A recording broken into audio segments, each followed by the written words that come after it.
I'm Rick And I'm Valerie. Lawson, and we're from Washington State originally. We both grew up there, just north of Seattle, and we own a home since 2011 in the eastern part of the state, which was where I left to come to New Haven to go to school at Yale. And in the process of doing that, Val decided to stay and work because her job had benefits and all that kind of stuff. So you were staying in Washington State? Yeah, I stayed in Washington State for the first year while Rick was in school. We had 2 dogs, and I had just started a position about 6 months before Rick got accepted to Yale. So I felt like we weren't quite ready. I wasn't quite ready to make the move out. But we decided in May 2015 that we were ready. We were ready to make the journey. So you decided that you were going to drive from Washington State to New Haven, Connecticut. Mm-hmm. And can you tell us a little bit about that experience of that road trip all the way across the country? Sure. So in the spring of my term, about February, March of 2015, I was in school full time. But while I was going to school, I was in the process of buying a vehicle in the state of Washington, sending it to different shops to build it up to get it ready for cross country, and creating a plan to make something bigger and more meaningful out of our road trip than just simply going on a sightseeing journey. So I decided to raise money and awareness for veterans charities. So by the time I got back home to Washington State, everything was ready to go. We just packed up all our things, and we created our route that would go through the south of America and then up into Connecticut. So it wasn't the fastest way to get here, but we thought it would be the funnest way to get here. So we left Washington on Mother's Day of 2015, and our family was there to see us off, so that was pretty fun.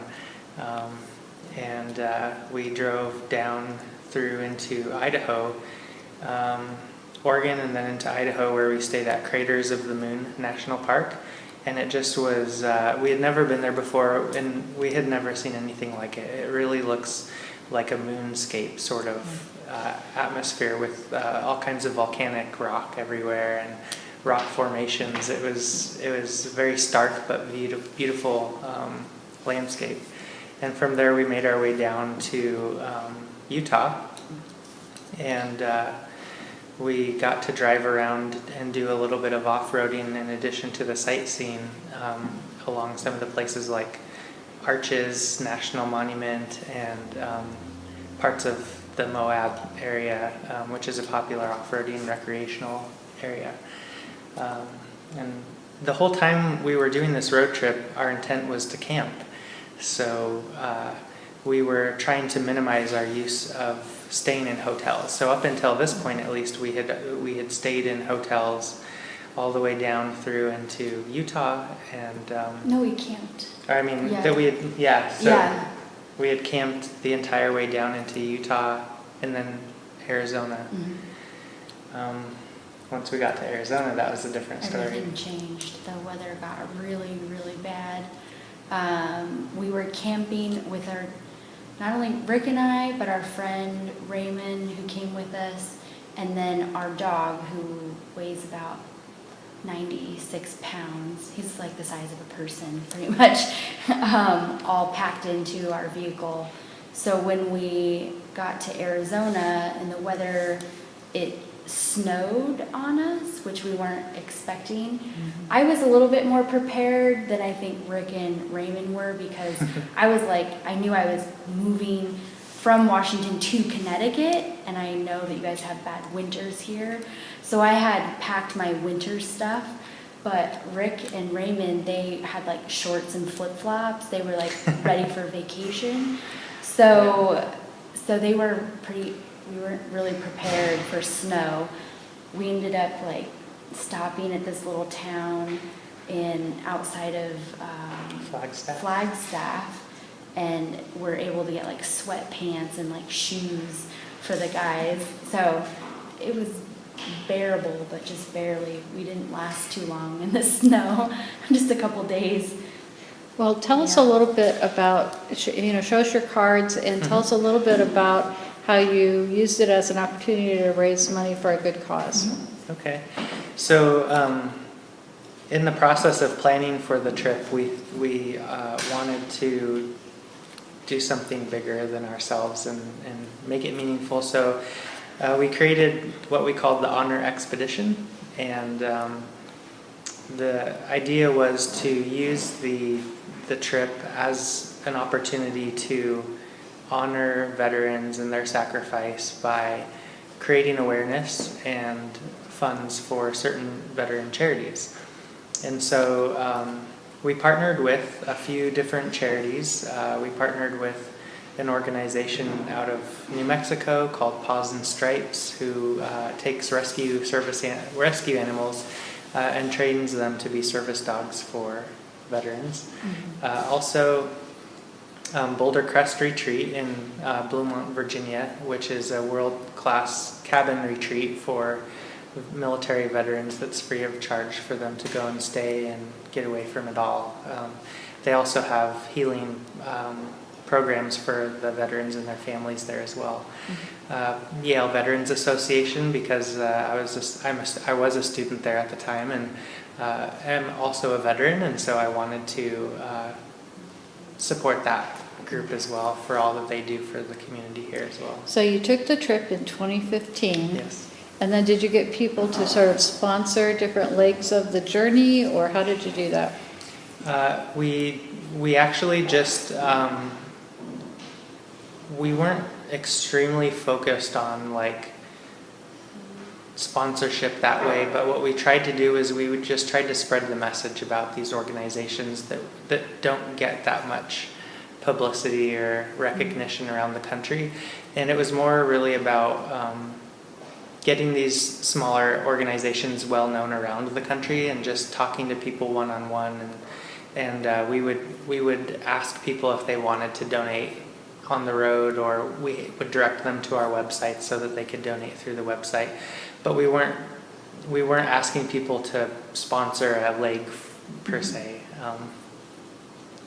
But we were able to raise money where at the end of our trip we were able to send pretty nice checks to each of the participating organizations and support their missions. And had you seen anybody else do this before, or did you kind of come up with this as your project?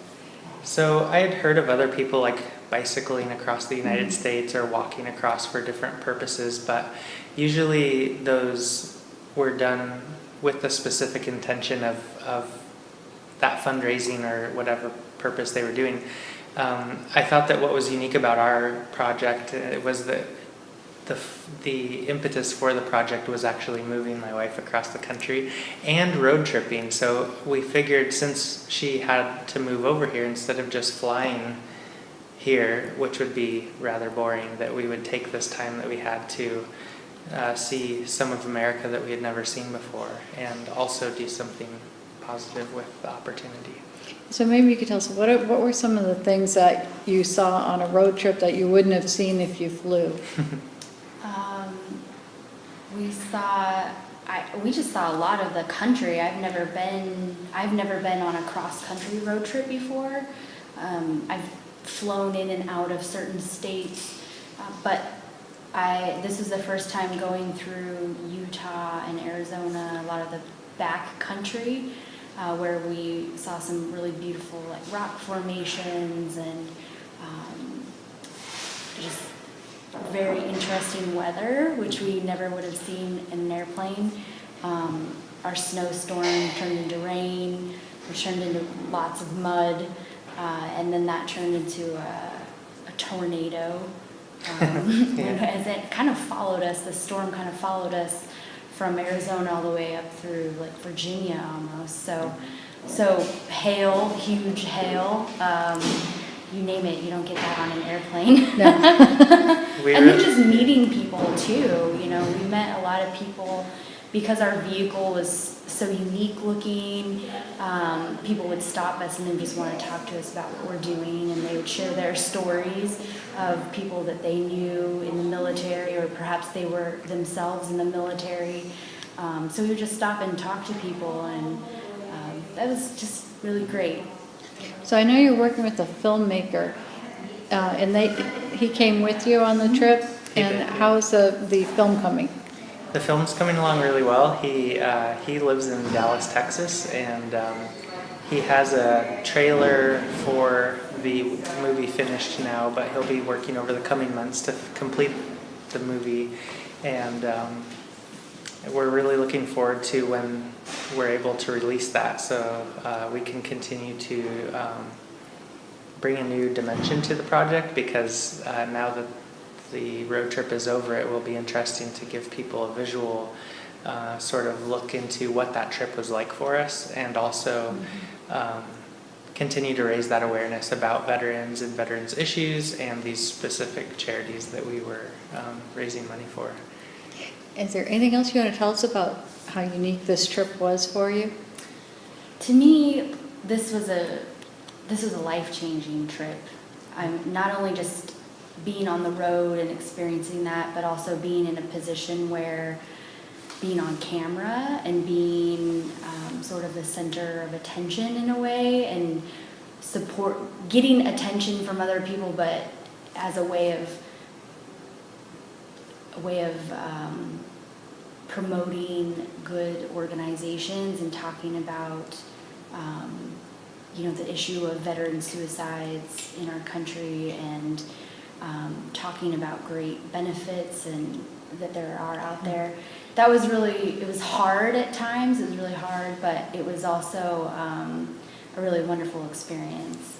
And I think, unfortunately, because of the weather and the stress of the travel, our dog died when we got to Connecticut. So that was probably the hardest part. It was just, it kind of took a toll on everybody. So that was definitely challenging, but it'll be a trip I'll never forget, that's for sure. And I think that for me, what was amazing was just getting to see so many different varieties of landscape and ways of life around the United States. Like going into Nashville, Tennessee was one of my favorite stops, because that city was so lively and vibrant and unique in its own way, in a way that I'd never seen a city before. And I think that that's something that's really great about traveling, is getting to see places that are very unique and different, but then also getting to see some of the similarities, similar, even though there's distinct landscapes and cities, there's also similarities as well, and things that you connect with.